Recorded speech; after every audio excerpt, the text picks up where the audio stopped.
안녕하세요. 문경주 또 인사드립니다. 여러분, 요즘 제가 인터넷을 보다 보니까 우리나라에 지식인들이 너무 많은 것 같아요. 그런데 그 지식이 상당히 잘못된 어용 지식을 가지고 이 후세 사람들을 계도하려고 들고, 그분들이 또 상당히 공부를 많이 한 사람들이에요. 제가 이렇게 역사를 분석하다 보면 이 어용 지식인들 또는 그 협작꾼들, 이런 사람들이 굉장히 지식이 높아요. 공부를 많이 한 사람들이에요. 공부를 많이 하면 많이 할수록 진리를 탐구하고 진리를 지식으로 축적하는 게 일반적으로 우리가 희망하는 그런 사회상인데, 그렇지를 못해요. 이 공부를 많이 한 사람일수록 부정부패가 많고 도둑질도 많이 하고 사기도 많이 쳐. 근데 요즘 인터넷 보다 보니까 박정희를 새로운 그 영웅으로 생각해가지고 그 양반을 많이 띄우더라고.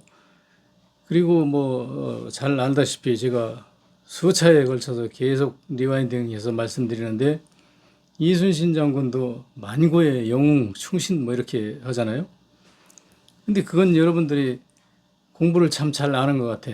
그 소수의 어용 지식인들, 이 사람들이 소설 뭐 영화 이런 걸 만들어 놓은 거, 그런 그 작품을 통해서 그게 만고의 지식이라고 여러분들이 달달 외우고 아주 아는 체를 많이 하고, 사회적으로 좀 저명인사일수록 우리가 박정희 덕택에 뭐 잘 살았다든지 이순신 덕택에 뭐 우리가 살아남았다든지 터무니없는 그런 주장들을 상당히 많이 해요.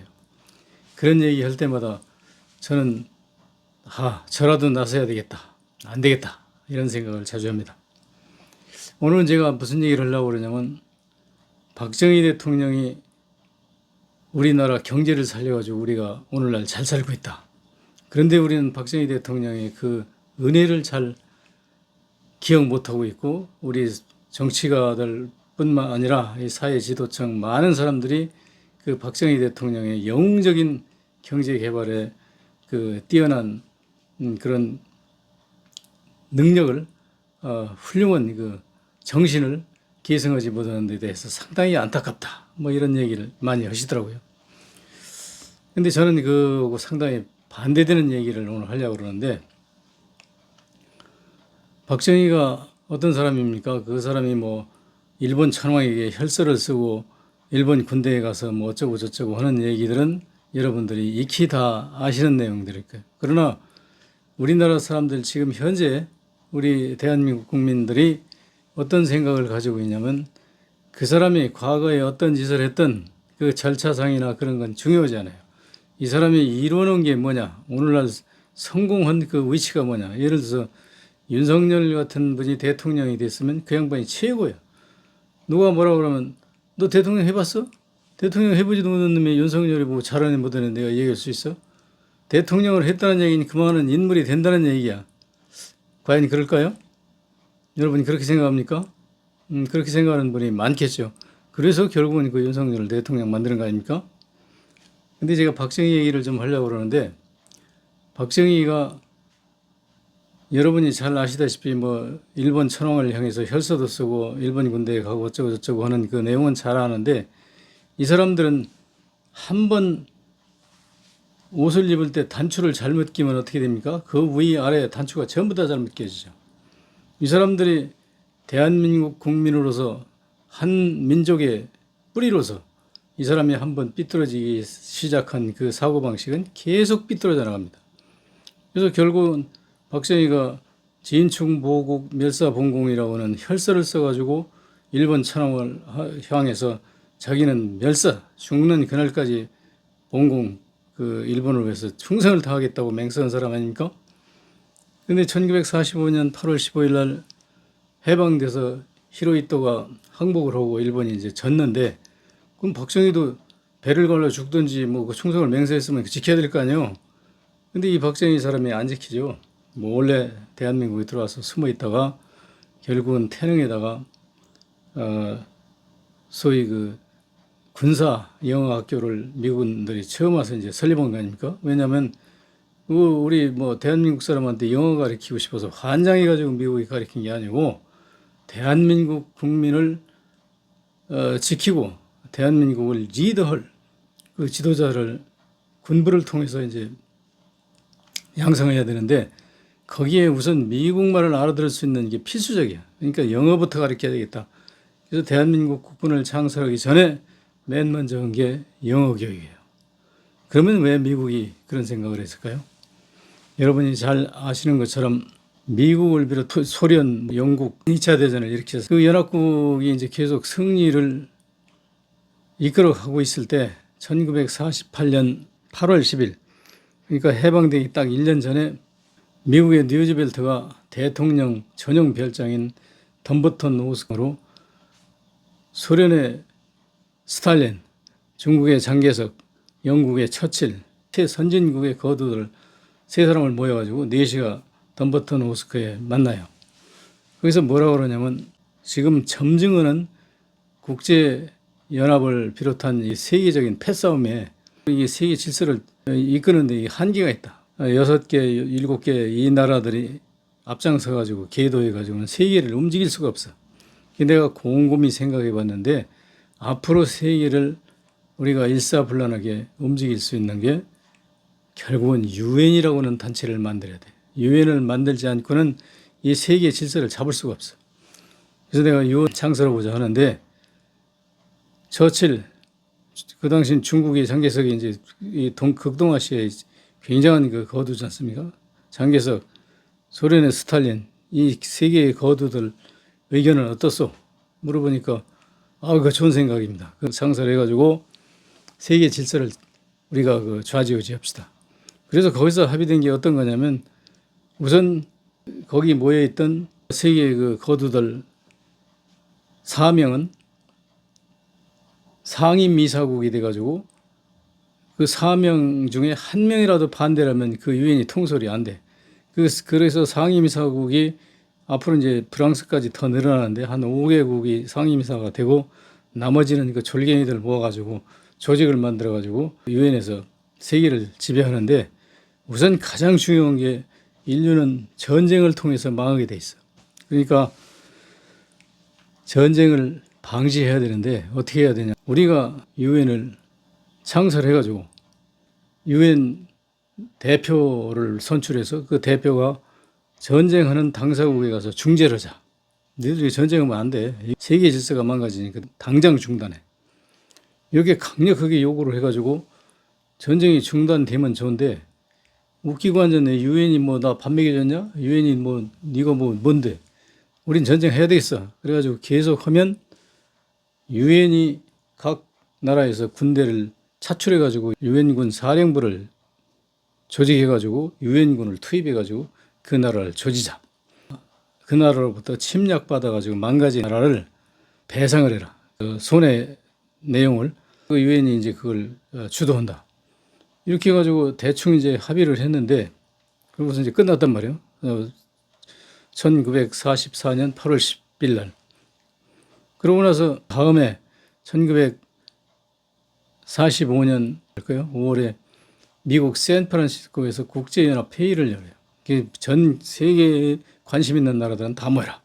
샌프란시스코에서 회의를 하면서 거기서 발표를 해요. 우리가 유엔을 이렇게 구상하고 있는데 너희 오늘 온 김에 유엔 가입해라. 이래가지고 앞으로 이 세계는 유엔이 지배한다. 그러니까 거기서 한 38개국인가 한 40개국 가까이 가입을 해요. 그 가입해가지고 5월 25일부터 시작해가지고 이제 6월 달까지 끝나고 나서 세계 2차 대전이 언제 끝날 거로 봤냐면 앞으로 한 1년 정도는 더 끌 거로 생각했는데 별안간 8월 15일 날 일본의 히로히토가 나가사키하고 리틀보이하고 원자탄 2개인가 3개 떨어뜨리니까 그냥 몇십만 명이 죽고 그랬잖아요. 그러니까 히로히토가 더 이상 못 견디고 항복했단 말이에요. 어떻게 됩니까? 유엔을 이제 창설을 하고 겨우 한 번 모여가지고 얘기를 하고 두 번째 모여서 이제 회원을 38명인가 얼마 받았는데 이거 서둘러야 되잖아. 그래가지고 막 그때부터 유엔 그 전문 의원을 몇 뽑아가지고 그 정관을 짜고 뭐 어떻게 하라고 막 그 8월 15일 이후부터 이제 서둘러가지고 10월 24일인가요? 유엔 데이가 10월 24일인가 그렇죠? 그때 유엔을 공식적으로 선포를 해요. 그래가지고 이제 유엔이 본격적으로 출발하는데 2차 대전은 시작부터 국제연합이 했으니까 국제연합 유엔하고 다릅니다.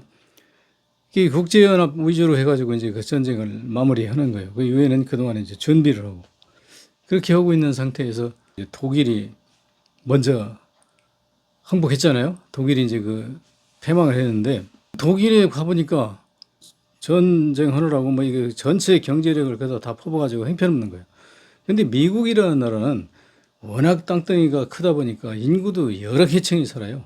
그래서 그 소위 국제 전쟁에 뛰어들어가지고 전하는 그 소위 매파라고 하는 사람들이 있는가 하면 인도주의자들이 또 있어.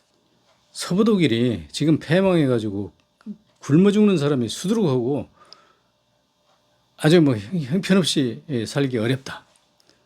그래가지고 그 사람들이 그 비행기에다가 구호품을 싣고 독일로 날아가요.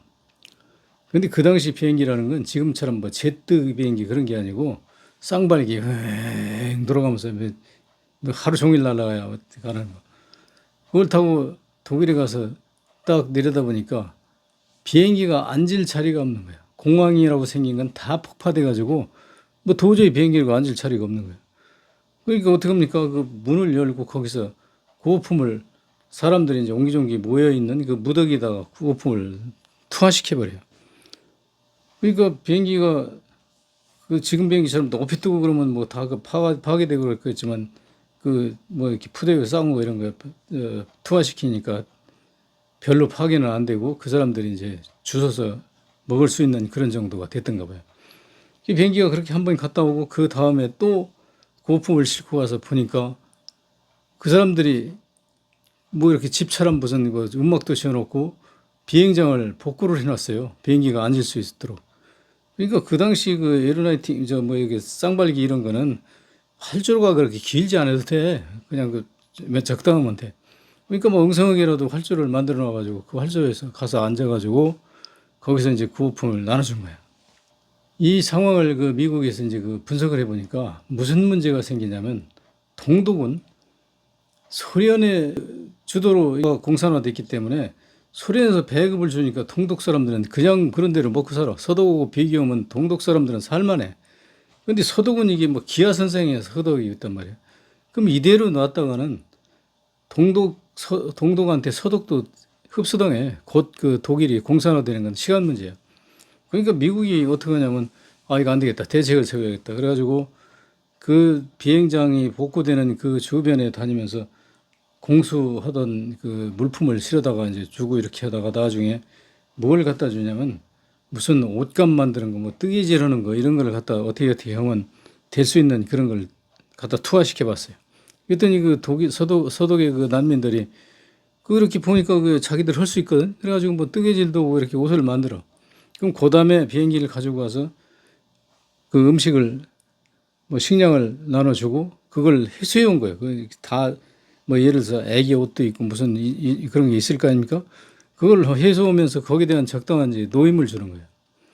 그렇게 하다 보니까 아 이게 이제 이렇게 하면 저 사람들이 경제력이 자립하겠구나 그래가지고 미국이 이제 본격적으로 소독을 지원하는데 그걸 뭐라고 하냐면 마샬 플랜이라고 그래요. 마샬 계획이라고 그러죠. 플랜은 계획이고 마샬이라는 것은 우리 한국식 발음으로 보면 메타리얼이라고 그러죠. 그래서 그 마샬이 뭐냐면 물질이거든. 물질 지원한다 이거 독일에다. 그래가지고 독일 경제를 막 그냥 기업수적으로 이렇게 성장을 시키는데 그게 그냥 무슨 저기 뭐야 저 경제 정책 무슨 뭐 수출 정책 이게 한다고 됩니까? 당신 그 어디 가가지고 외국에 가서 내 물건 좀 사시오 오면 그 사람들이 살 것 같아요? 우선 그 들어갈 수도 없잖아요. 그러니까 수출을 하는데 어떻게 하냐면 미국이 그 독일에다가 기업을 투자해가지고 거기서 어떤 물건을 가져오면 그 물건에 대해서는 관세를 특례해 주겠다. 뭐 몇 프로 깎아 주겠다. 아니면 관세를 아주 안 받겠다.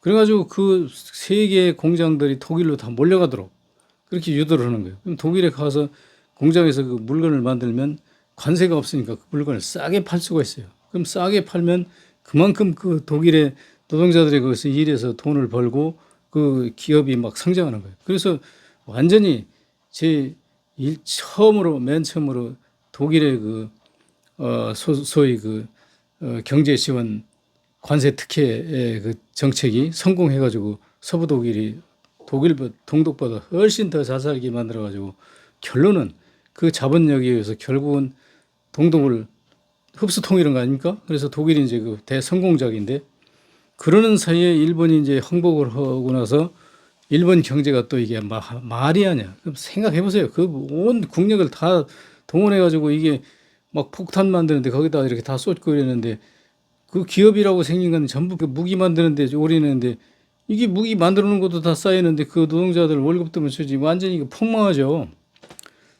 그러니까 소련이 어떻게 생각하냐. 아, 저거 곧 공산화 시킬 수 있겠는데 그래가지고 스파이를 대량 일본으로 보내가지고 일본에서 간첩 활동을 해가지고 이제 그 일본 노동자들이 막 춘tun이 뭐 봄만 되면 막 데모하고 난리지 않습니까? 그러니까 미국이 아 이거 안 되겠는데 일본을 이렇게 지배해가지고 거기다 군사기지나 만들려고 그러는데 저기도 공산화되면 그 국내에서 싸워야 되는데 그게 안 돼. 그러니까 저거를 우선 경제 개발을 해가지고 쟤들을 어느 정도 먹고 살게 해줘야 되겠다. 그래가지고 당시에 30억 불이라는 그 거대한 금액을 무상으로 일본에다 이제 원조를 해요. 근데 30억 불이 얼마인지 여러분 개념이 까마득할 건데 일본하고 경제 협력을 해가지고 우리가 최초에 한일 협정을 통해서 일본 정부에서 우리한테 3억 불을 주고 그다음에 일본 정부가 차관으로 3억 불을 줘가지고 6억 불을 우리가 받았어요. 그 6억 불이 우리나라의 경제 개발은 그 어떤 시드머니가 됐다고 그러는데 6억 불이면 얼마인지 여러분 개념이 없죠? 당시에 1달러에 250원씩인데 그걸로 환산하면 경부고속도로가 그 당시에 얼마 들었냐면 430억이 들었어. 우리 한국 돈으로 430억 환. 그러면 그걸 환산하면 약 한 7개를 만들 수 있는 돈이야. 그 돈이. 경부고속도로 7개를 만들 수 있는 어마어마한 돈이죠. 그리고 포항제철을 만든다고 그러면 약 2개를 만들 수 있는 1.8개 정도 만들 수 있는 그러니까 어떻게 만드느냐에 따라서는데 한 2개 정도 만들 수 있는 돈이야. 이게 어마어마한 돈이죠. 그 30억 불이라는 돈은. 그 돈 가지고 일본 경제가 막 일취월장해서 이제 컸는데 어느 정도 커가는데 박정희는 무슨 생각을 하냐면 호시탐탐 쿠데타를 해가지고 자기는 과거의 그 굴이기 때문에 그 한 번 잘못 끼워준 단추를 다시 끼워봐야 맨날 똑같아. 그러니까 박정희는 어떻게든지 쿠데타를 해가지고 정권을 잡아야 살아. 언젠가는 우리나라가 정상적으로 자리 잡으니까 그건 자기의 그 죄를 져가지고 그 사람은 자기가 처벌받거나 죽게 생겼어. 그러니까 이 사람은 그냥 처먹고 연구하는 게 맨 쿠데타 할 생각만 연구하는 거예요. 그러고 있는 동안에 우리 이승만 정권이 이제 좀 힘을 잃어가고 장면 정부가 들어서가지고 이제 대한민국도 경제 개발을 해야 돼. 왜 해야 되냐면 처음에 미국은 일본만 군사기지로 활용하면 된다고 생각했는데 이게 나중에 중국이 공산화되고 소련이 공산화되고 이러다 보니까 이 한반도가 굉장히 중요해. 여기가 미국이 군사기지를 만들지 않으면 안 되게 돼 있어. 그러니까 미국이 이 대한민국을 경제 개발을 해야 되는데 어떤 방법이 없잖아요. 그러니까 서독에다가 압력을 넣는 거예요. 야, 지금 저 대한민국에 장면 정부라고 이제 새로 들어서 한참 그 무슨 의욕적으로 일을 하려고 그러는데 너 인마 우리가 지원해 줘가지고 경제 개발 성공해서 지금 서독이 안정됐잖아. 그러니까 너희가 그 노하우를 대한민국에다 전수해 주면서 대한민국하고 경제 협력을 해. 그러니까 미국이 압력 그동안 씨는 통한단 말이에요. 그러니까 서독에서 아 이거 저 미국놈들이 이렇게 얘기하는데 우리가 안 할 수도 없고 그래가지고 한국으로 날라와요. 브랜드 가지고 한국에서는 제일 많은 지하 자원이 뭐예요? 우리는 저 강원도 지방에 석탄이 많이 납니다. 그래요? 우리 독일은 석탄이 지금 무지무지하게 필요한데 다 파먹고 땅속에 지하 뭐 몇백 메다까지 들어가서 파는데 이게 언젠가 이게 에너지원이 고갈될 상태예요. 그러니까 우리가 태백산맥을 그 석탄 많이 나는 데를 우리 독일이 개발해 줄 테니까 너희가 필요한 게 뭐냐. 그러나 우리 한국의 장면 정부나 이런 사람은 우리 필요한 게 뭐라고 얘기할 수 없어. 뭐 당장 돈이나 달라고 하면 뭘까. 미국이 중간에 끼어가지고 당장 필요한 것은 이 나라를 경제 개발하려면 가장 필요한 게 시멘트다. 그리고 그 다음에 철근이다. 그리고 유리다. 판유리다. 이게 없으면 우선 집부터 지어야 사람이 살 거 아니냐. 그러니까 이게 없으면 아무것도 안 돼. 그러니까 세멘트 공장이 지금 삼척 시멘트, 단양 시멘트 뭐 몇 군데 있는데, 저 영월 시멘트 있는데 이거 가지고 택도 없어. 그러니까 세멘트 공장을 하나 세워달라. 그러니까 좋다. 그런데 여기다는 지금 돈 갖다 퍼줘봐야 이놈들이 다 닦아먹고 그 공장 못 지어. 그러니까 어떻게 하냐면 독일에서 완전히 세멘트 공장 플랜트를 다 만들어가지고 싣고 와가지고 여기다가 딱 조립만 하면 돼. 그러니까 돈을 한 푼도 줄 필요 없어. 그 시멘트 공장만 지어줘. 이래가지고 뭐 합의해가지고 이제 한참 진행하고 있는데 박정희 이 친구가 이제 그 기다리다 기회가 안 오니까 결국은 지가 이제 사위군하고 어쩌고 하는 그 다음에 이어서 1961년 5월 16일 날 그 쿠데타를 일으키잖아요. 그러니까 그게 막 그 서독에 그 차관이 와가지고 이제 시멘트 공장을 지으려고 계획하고 있는 상태에서 박정희가 이제 쿠데타를 일으켜가지고 이게 묻힌 거야. 근데 박정희가 쿠데타 일으키고 나서 그 장면정부 서류를 딱 뒤져보니까 아, 이거 서독에서 뭐 차관을 놓기로 했는데 뭐 그 3천 몇억 불인가 되는데 이게 어마어마한 돈이란 말이에요. 박정희 돈에 환장한 놈이니까 야, 이거 서독에 좀 가라. 그래가지고 천병규 대령인가 하는 사람인데 이 사람을 박정희가 전면 특권을 줘가지고 네가 특명 권한을 가지고 독일에 가서 대한민국 독일 대사관 주재 대사관에 가서 묵으면서 그 대사하고 통해 가지고 독일 정부에다 뭐 했든지 교섭을 다 해가지고 그 차관제 빨리 달라고 그래. 아주 돈 없어 죽겠어 지금 나. 그러니까 천병규가 거기 갔는데 거기 가서 뭐그 대사관 통해서 돈 달라고 그러니까 무슨 소리야 지금 우리 독일이 뭐 너희한테 차관 못 줘서 환장해서 뭐 준 줄 알아? 미국이 압력을 넣어가지고 못 줬는데 미국이 승인해야 주지 뭔 소리 그. 그러니까 박정희가 이제 몸이 달아있는데 그 당시에 쿠데타 일어나자마자 제일 비상이 걸린 사람 누구냐면 일본이야. 일본에서 도대체 박정희라는 놈이 저게 뭐는 놈이야. 저놈이 별하니까 쿠데타를 했는데 저거 어떻게 될 거야. 그래가지고 이걸 다 정보를 수합해가지고 보니까 박정희가 그 만주 신경원 군관학교에서 그 혈서 쓰고 들어가지고 장교가 돼가지고 거기서 졸업 연대에 대해서 일본 육사에 들어와서 육사에서 편입해가지고 거기서 제대해가지고 지금 군인하다가 저놈이 이제 대한민국 군인이 됐다가 지금 쿠데타를 한 놈인데 저거는 그 우리가 요리할 수 있다 저건. 그래가지고 신경군관학교 교장하던 사람 뭐 이런 사람들고 일본의 그 이케다인가요? 이 내각이 그 작전을 짜가지고 박정희를 어떻게든지 저건 우리가 자신만만하게 요리할 수 있는 놈이니까 저거를 쿠데타를 성공시키자. 근데 이 케네디는 어떤 생각을 가냐면 박정희 저 새끼를 이렇게 딱 보니까 이건 사람이 아니야 사람이. 그래서 미국에서 미국 케네디를 비롯한 미국 조야의 시민들의 사고방식이 어떻게 되냐면 박정희는 저게 사람이 아니고 저 새끼는 뱀 같은 새끼야. 아주 엉큼해가지고 저 사람이 아니야. 그래서 그 당시부터 스네이크 박이야. 미국에서는. 저건 뱀 같은 놈이니까 저거 상대할 놈이 아니다. 그래가지고 미국에서 박정희라면 아주 그냥 써설 내들고 저걸 당장 그 미국에서 이제 해체하려고 그러는데 박정희는 그걸 미국이 그런 눈치를 알아요. 그런데 그때 손을 내미는 사람이 일본인들이. 이 사람들은 어떻게든지 박정희를 대한민국 정부에다 세워야 박정희를 이용해서 다시 대한민국을 지배할 수 있다고 생각한 거예요. 그 일본 첩보원들을 다 동원해가지고 박정희는 과거에 어쩔 수 없는 상황에서 변절도 하고 공산당도 가입하고 박정희는 그 김일성이가 탱크 250대를 가지고 있을 때 대한민국엔 탱크가 단 한 대도 없었거든. 그러니까 박정희는 어떻게 생각했냐면 얼마 있으면 몇 달 있으면 북한 김일성이가 쳐내려오는데 탱크 250대를 막을 수는 없다. 자기는 군사 전문가니까 뭐 금방 알잖아. 그러니까 이 나라가 남한이 적화되는 건 분명하기 때문에 무조건 공산당에 가입해야 된다 해가지고 공산당에 가입해서 막 그냥 몇만 명을 포섭해가지고 군부 총책을 자기가 맡았잖아요. 박정희가. 그래가지고 있는 상태에서 이제 막상 전쟁이 나니까 미국이 딱 참전을 해. 그 미국이 참전할 것 같은 거는 박정희 쪽머리에서 상상도 못한 거야. 미국이 여기 참전하기 위해서 그 전쟁을 6.25 전쟁을 사실은 뒤에서 조종한 거든.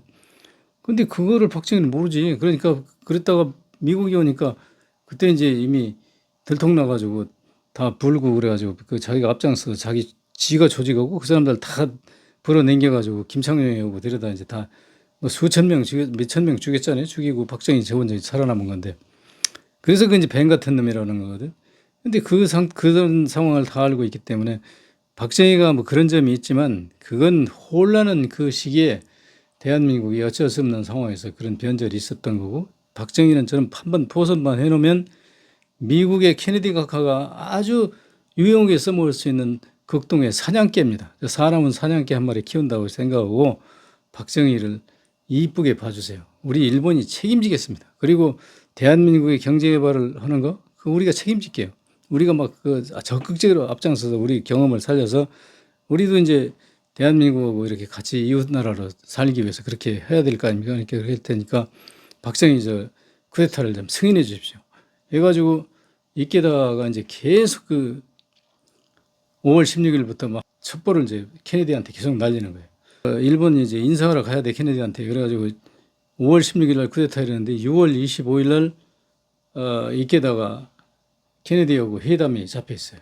케네디가 이제 이케다를 부르니까 이케다가 이제 가가지고 인사하고 나서 했던 별소리를 다 했다고 그래요. 그 이케다가 뭐 박정희를 살리기 위해서 우리 일본도 지금 현재 그 불안전한 상태인데 만약에 박정희 저놈이 정권을 안 잡고 박정희를 제거해 버리면 혼란이 와가지고 분명히 대한민국이 또 적화됩니다. 그러면 저기 뭐야 저 부산에다가 인공기가 꽂혀가지고 그게 펄럭이면 우리 일본 꼴이 뭐가 됩니까? 그리고 일본에 있는 미국은 안전할 줄 아닙니까? 저거 박정희를 저건 우리 일본도 썼지만 미국도 쓰십시오. 저건 개는 쇠빠뜨는 고리만 넘겨주면 청성하기 때문에 저는 하나 가지면 미국이 아주 든든하게 이 극동에 사나운 사냥개가 한 마리 될 텐데 그걸 좀 걷어주십시오. 오해하십니다. 지금 케네디 각하가 우려하고 있는 사항들은 절대 오해입니다. 그건 절대로 쓸모 있는 사람이 박정희입니다. 이게다가 뭐 그렇게 설득을 하니까 케네디는 그 당시 상황 보면요. 케네디는 반신반의하고 별로 반응이 없었어요. 하고 돌아와가지고도 계속 그 박정희를 이용하면 이 한반도가 안정되고 공산주의를 막을 수 있다는 정보를 계속 보내요. 케네디한테. 그러니까 케네디가 이제 점점 그 세뇌당해가지고 이케다한테 세뇌당해가지고 나중에 뭐라면 이케다 보고 그러면 내가 박정희를 승인할 테니까 내가 그 새끼 꼴도 보기 싫어. 그러니까 걔를 내가 일본으로 보낼 테니까 당신이 데려다가 이 의전이고 뭐 이런 거를 좀 나한테 와서 건방 떨지 않도록 교육을 잘 시켜서 보내. 그러니까 이케다가 예 알았습니다. 하이. 그래가지고 박정희 보고 드디어 됐다. 너 저 10월 14일인가 13일인가 그 케네디하고 11월 13일인가 케네디하고 그 저기 상견례를 하게 돼 있으니까 너 일본으로 먼저 와. 그러니까 박정희는 그냥 이제 살은 거지 한마디로. 그 박정희의 그 밑에 비사가 막 어마어마하게 많이 있는데 그 얘기를 하면 며칠에도 다 못하니까 하든지 그 넘어서 그래가지고 박정희가 10월 12일인가요? 그날 11일인가? 여기서 일본하고 아무런 국교도 없고 그 당시는 공식적으로 갈 수 있는 그 채널이 없는데도 불구하고 미국의 특명을 받아가지고 비행기를 타고 일본으로 날아가가지고 일본 그 하네다 공항에서 미군 호위아래 내려가지고 일본 조야의 그 사람들을 전부 다 만났어. 그날 저녁에. 그러니까 그날 만나서 박정희는 계속 그거 다 나와요. 텔레비전도 나오니까 여러분 다 알 거예요.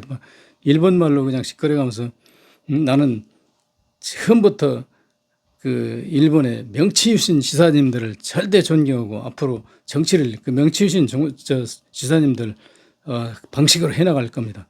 이래가지고 일본 사람들이 그 기겁을 했다는 얘기 아니에요. 왜냐하면 명치유신을 그 기하는 사람이 이등병문이잖아요. 그 이등병문이를 우리는 안정근 의사가 쏘아 죽였는데 이거 아주 그 대한민국의 그 숙적인데 그런데 박정희가 와가지고 그 지사님들을 내가 존경하고 앞으로 그분들을 하는 그 방식을 따라서 대한민국을 통치하겠다고 막 이러니까 일본 놈들이 그냥 흐뭇하면서도 야, 이건 해도 너무하네. 막 그 속으로는 그런 생각을 했다고 그래요. 그래서 그렇게 해가지고 일본에서 이제 교육을 시킨 거예요, 박정희 보고. 너는 가서 미국에 가서 케네디한테 인사만 하고 오면 돼. 지금 천공이 저 어떤 대통령 교육시키는 거예요. 너는 일단은 그 상징으로 가서 인사만 하고 오면 되니까 가서 주접 떨지 말고 이렇게 잘하라고 이제 잘 훈련시켜서 그 다음날 이제 미국으로 날아가요. 그런데 우리나라에 그때 언론들은 그 사설 뭐 그런 데 여러 가지 있었는데 케네디한테 인사하러 가는데 어째서 국교도 없는 일본을 먼저 가서 일본 입계당한테 먼저 인사를 했냐. 저거 이상하잖아. 뭐가 이상하잖아. 그런 그 사설을 내가 몇 번 읽었어. 동아일보도 조선일보도 그런 사설 썼어요. 그러니까 그런 국제관계에 내용이 있는지 모르지 이 사람들은. 그러니까 그런 내용을 썼죠.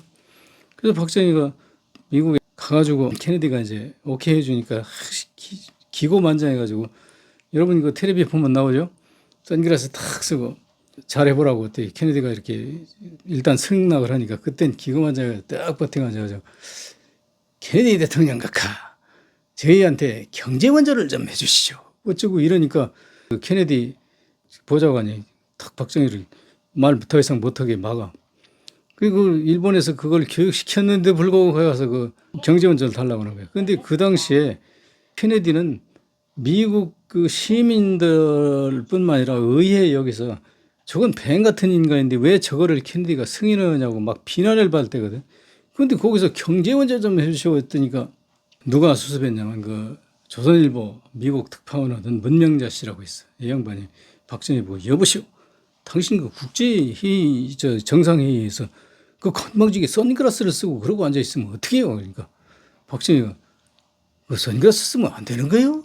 이주라 했다고 그러잖아요. 그래서 당연히 큰 결례를 하는 거고 거기서 지금 만나자마자 경제원조를 달라고 그런 얘기가 당신이 나오면 되냐고 그러니까 아, 그거 내가 잘못했나? 뭐 이랬다고 그러잖아요. 하여튼 그렇게 하고 나서 이거는 이제 정확히 안 밝혀진 내용인데 어떤 거냐면 케네디가 박정희로부터 경제원조 달라는 얘기를 듣고 참 딱하다는 뜻으로 쳐다보다가 지금 그런 거 경제원조를 줄 형편은 아니고 태백산 개발 차관을 주도록 해놓은 게 있는데 대한민국 경제개발하는데 시급해. 그러니까 그 시멘트 공장을 만들어 주겠는데 그거를 당신이 가서 한국에 들어가서 곧 독일에 한번 가가지고 독일 그 수상한테 인사하고 그렇게 하면 내가 주도록 조치해 놓을 테니까 그렇게 하시오. 그래가지고 그 얘기는 지금 비사에 안 나오는데 내가 보기엔 틀림없이 그런 것 같아. 그래서 박정희가 케네디하고 인사하고 바로 들어가지고 6일 만인가? 그 10월 달에 그러고 11월 얼마인가 그랬구나.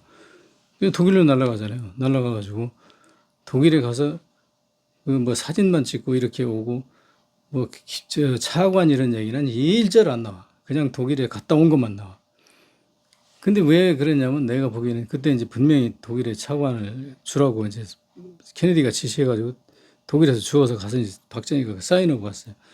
근데 이 박정희가 왜 그 당시 그걸 안 밝혀했냐면 그건 정면 정부가 다 해놓은 거 자기 가서 사인만 하니까 제 공이 하나도 아니란 말이에요. 천병규는 보냈어요. 그러면 뭐 거기서 저 독일 주재 한국대사관에서 밥이나 처먹고 놀다 오고. 그래가지고 그걸 와서 우리나라 오는데 뭐 독일 수상이 뭐 이렇게 잘 뭐 환대해 줬다는 등 뭐 이런 거 시가지 구경 거 이런 사진만 나오고 전혀 여러분 지금 찾아봤어요. 1차에 그 1961년 11월 달에 독일 가가지고 박정희가 그때 차관하던. 그런데 나중에 이제 그 뭐야 이 두 번째 독일 갈 때 그 통역관으로 따라갔던 그 누구야 그 늙은이 하나 있어요. 그 그니가 중앙대학교 뭐 석좌 교수고 이랬는데 이 사람이 순 거짓말해가지고 박정희가 독일 가서 차관을 하다가 뭐 매개 살렸다고 그러는데 이건 100% 거짓말이에요. 왜냐하면 독일에서 현금 차관이라는 건 온 적이 없고 전부 플랜트 차관 왔어요. 내가 그 독일 차관으로 짓는 강원도 영월군 서면 쌍용리 시멘트 공장 지을 때 내가 거기 가서 노동을 한 사람이에요. 내가 그 현장을 가서 독일 그 기사들도 만나고 그 물론 내가 말은 안 통하니까 저게 독일 사람이라니까 신기하게 가서 이렇게 쳐다보는 걸로 만난 거지.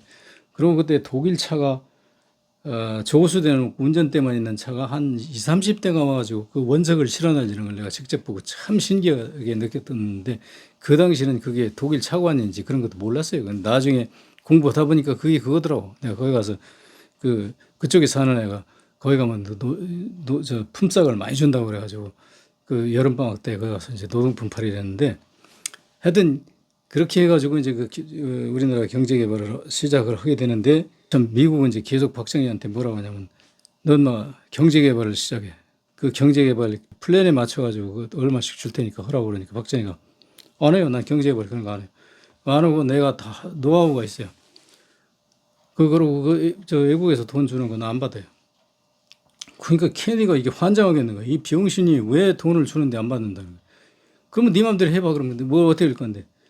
그러니까 박정희가 탁 정권 잡고 나서 케네디 승인 받고 나서 호기 있게 발표한 게 뭐냐면 우리는 3대 원칙에 의해서 경제개발한다.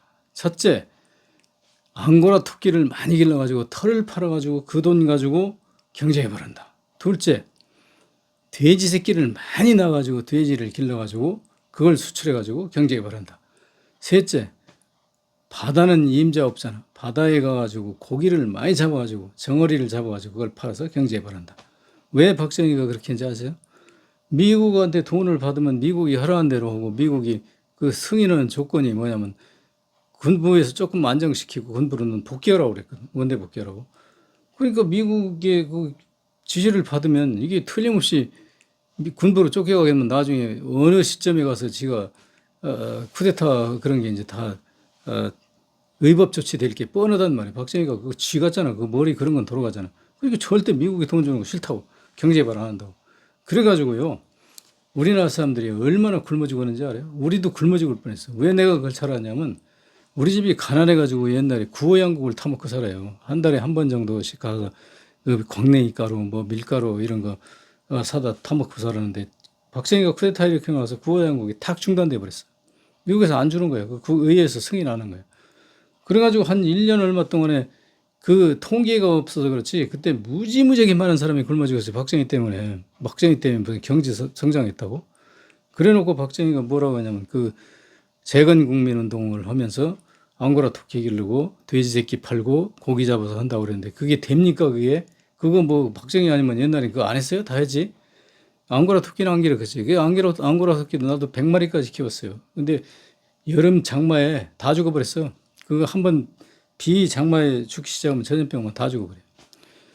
그래가지고 결국은 우리가 경제개발에 실패하니까 박정희가 이제 나중에 짜는 게 뭐냐면 야 우리나라의 자유당 때 부정축제한 놈들이 부자들이 돈이 엄청 많아.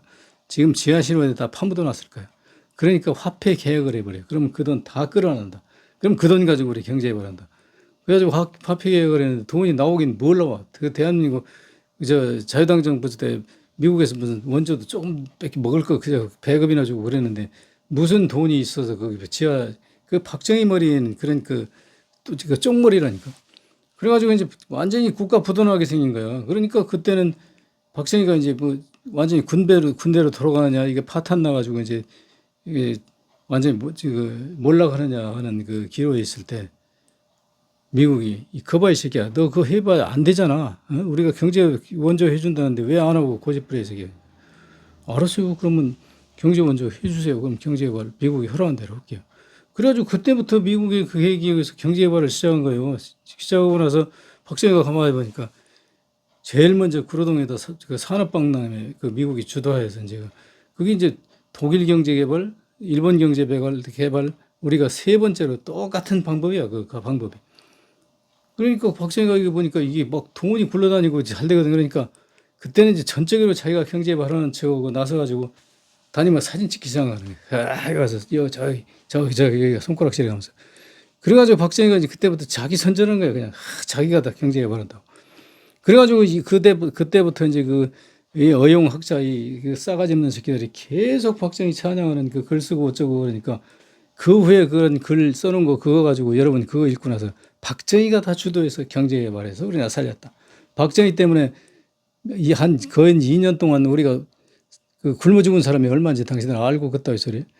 이렇게 무식한 사람들이 말이야. 이게 어떤 사람들이냐면 아주 무식한 놈은 절대 그렇게 묻는다니까. 역사적으로 이렇게 보면 공부 많이 해가지고 아주 사기꾼들. 이건 공부하는 놈들은 사기꾼을 할 수가 없어요. 그놈들이 그렇게 어용학자들하고 합쳐가지고 글 쓰는 거 그걸 읽고 여러분들이 박정희가 뭐 어쩌고 저쩌고 했다.